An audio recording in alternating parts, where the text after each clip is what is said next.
What's up, YouTube? You know what time it is. It's MightyFan time. I forgot to turn on the fan, so I'm going to turn it on. There you go. My loud fan, my loud desk fan. But anyhow, yes, this is a new week, so it's a new episode of the series, the ongoing series, until I get through my throwback baseball collection. I know, it's too many, right?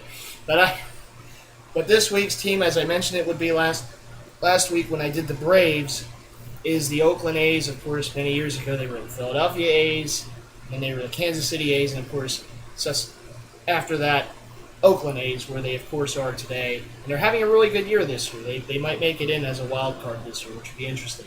It's been a while since the A's have been relevant, so it's good to see them getting back to it this year. So let's get right to the collection, and then after that, I have some big news to share with you. I know Murph already knows about this, but the rest of you are going to find out about this really soon. Big news from MightyFan. So you stay tuned for that as well. As I hope you watch my whole videos all the time. But I'm just saying, you don't want to miss this.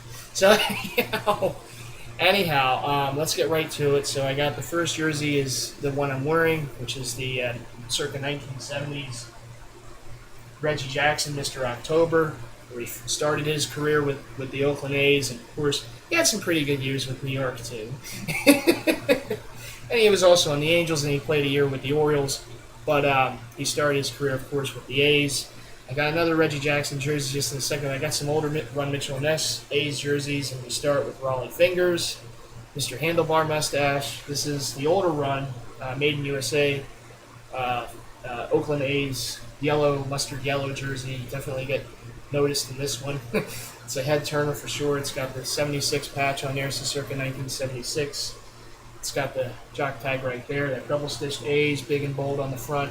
Of course, the trim on the sleeves, really nice, and on the neck. The fingers, yes, I know it should be green. They kind of messed up on this, but the fingers is single-stitched and the 34 is double-stitched. They have made they redid this jersey. They made this again, I think, earlier in the year. They made Raleigh Fingers and Catfish Hunter, and I think Reggie Jackson, too, the yellow version. But I don't think that's from 76. It didn't have that patch on there, but it is a version of this. And it also has the number on the side. And I think they kind of messed up with that back in the day. Unless they didn't have the number in 76. I forget when they first started putting the number on the front.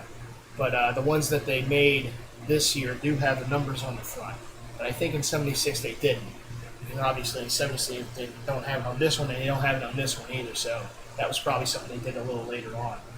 But anyhow, that's Raleigh, Mr. Handlebar Mustache.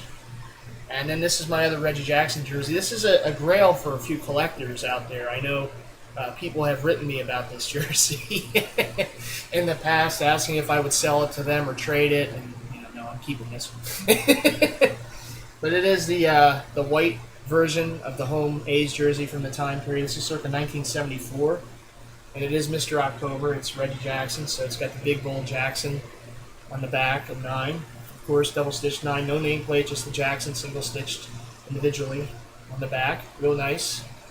Sharp jersey, and it's got the yoke sleeves, as the Fingers does too. But there you go.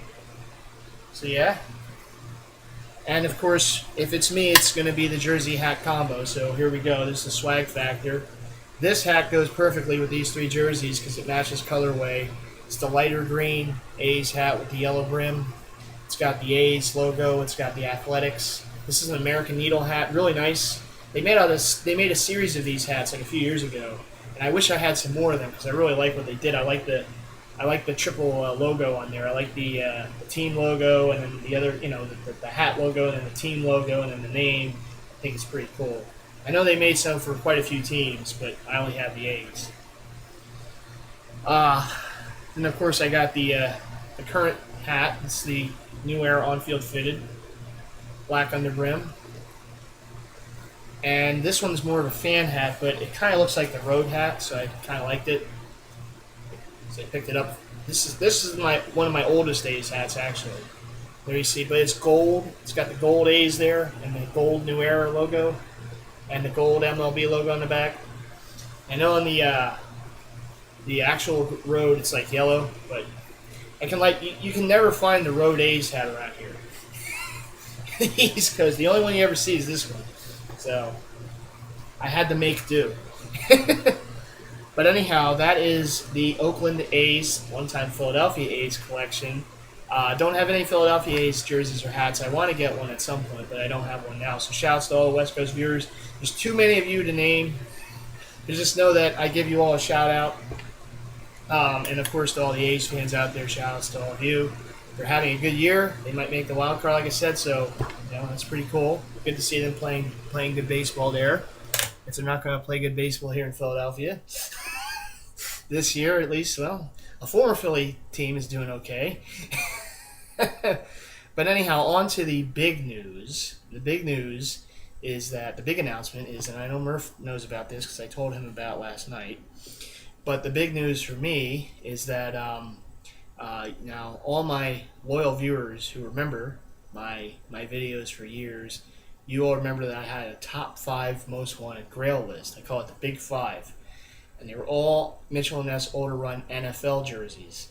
And of course, the number 1 on that list, okay, all say it with me now, the 1989 limited edition home red. All right, I messed it up. Let's start it over again. Everybody start it over again. Here we go.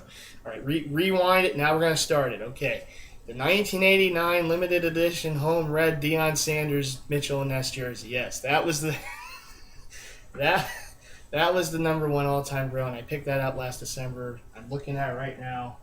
Oh yeah, glad to get that one off the list. So I got that one off the list. The others on the list, and I was able to knock those off this year too. I got the older run Mitchell & Ness away white Joe Klecko Jets jersey, the away white Mitchell & Ness Steve Young rookie year Tampa Bay Buccaneers jersey, and most recently I was able to get the away Super Bowl jersey of the 2001 St. Louis Rams Marshall Faulk. All older run Mitchell & Ness jerseys, pretty hard to come by. God, I know how hard they were to come by for me, and I was able to knock all of those off my top 5 list, and there was one more jersey on there, one more elusive jersey on that list that I'm happy, very, very happy to say that my father was able to win for me off eBay this past week, and I'll be getting it for my birthday in a few weeks. And that's I want to say it's the 1992 away white Sterling Sharp Packers jersey, Mitchell & Ness jersey with the Packers 75th anniversary logo on the front. Very nice jersey. That's been elusive for me. It's kind of hard to come by. You don't see it too often. So I saw it. I figured, birthday's coming up. Let me just ask my dad if he can get it for me. So he was nice enough to do that, and he got a pretty good deal on it. And so I'll be getting it in a few weeks. So I really look forward to that. And the Big 5, it's done. It's over. It's all over. The Big 5 top most wanted Grail jerseys are off of my list now once I get that jersey in a few weeks. So rest assured you'll be seeing a nice pickup vid by me when I get that jersey. And what I'm going to do is I'm going to re-show all 5, so you get to see all 5 of them all at once. All in the fold now. The top 5 are off the list, off forever. And I'm really looking forward to that. It's been a long road. It's been a long struggle, but finally able to put an end to that top 5 most wanted list. The Big 5 is done, and yes, that does deserve a Mighty Fan. Oh, that deserves a few. Oh, okay, now we're gonna stop. Don't want to look too foolish, but anyhow, so I'm real excited for that, as you can tell. Just to get, we all know, collectors out there, what it is to have rails on the lists and wanting to get them off. And for me, just to get all 5 of them off, I couldn't have imagined it would have been, within the span of less than a year. But it goes to show what perseverance pays off. So I'm real happy about that. So yeah, looking forward to that. So mentioning the West Coast, I do want to make mention of this, as long as I have battery life still. Okay, we're good. In my laptop. This past Thursday, I saw 2 West Coast groups in concert. My favorite music group, Deftones, I saw them for the first time ever. I know, such a big fan I am, it's like the first time I saw them. Now, okay, better late than never, right? So I saw them, and I saw System of a Down. And I've been a fan of them for a while, too. So Really, really excited about that. I saw them last Thursday. It was such a great show. I went with a good buddy of mine, Mark, so shout out to Mark. We had such a good time. Pretty good seats, and just good sight line to the stage. Saw the bands, saw their, mannerisms on stage. It was really interesting, and they're very high energy groups, and definitely, definitely worth every second, every penny that was spent on that concert. It was just amazing. And believe it or not, it was the first concert that yours truly went to since, you ready for this? I think it was either 94 or 95. And the old 1994 or 1995, back at the old Philadelphia Spectrum, I saw REM at the Monster Tour that they put on many years ago. So that was the last concert I went to until this past Thursday night when I went to Camden, New Jersey, and watched Deftones and System of a Down put on their great show at the Susquehanna Center. So that was a lot of fun. Definitely well worth it. My knees were hurting so bad the next day from all the movement. See, that kind of music you don't really dance to per se. You kind of run into things and jump around a lot, and there was a lot of that going on. So I felt it the next day, but but it was a good pain. And it was a lot of fun. Just had a great time, and I wanted to share that with all my viewers out there. Even got some good pictures of me.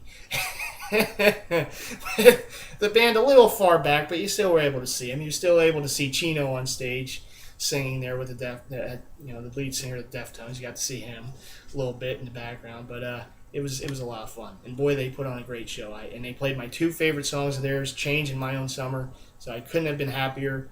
I was screaming for it. It was funny because I was screaming, "My own summer, my own summer," and they start playing, and I'm like, "Oh!"